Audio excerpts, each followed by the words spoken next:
আজ তোমাদের বিদায় নয়, আজ শুধু আমাদের বুকের ভেতর থেকে তোমাদের জন্য একটা জায়গা শুরু হয়ে যাবে, যেটা আর কখনোই ফিরে পাবে না। তোমরা চলে যাচ্ছ ঠিকই, কিন্তু তোমাদের রেখে যাওয়া এই নীরবতা আমাদের সারা জীবন। কিছু কিছু জায়গা থাকে যেখানে আর ফিরে যাওয়া যায় না,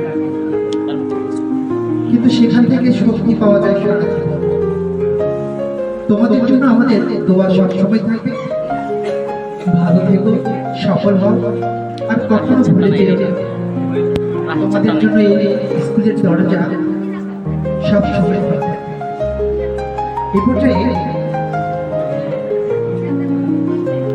নবীন বড় বিদায়ী ছাত্রছাত্রীদের সার্বিক বিষয়ে গুরুত্বপূর্ণ বক্তব্য দেওয়ার জন্য আমি সবিশেষ অনুরোধ করছি পীরগঞ্জ পাবলিক স্কুলের স্বনামধন্য প্রধান শিক্ষক জনাব শফিক জামাল হোসেন স্যার।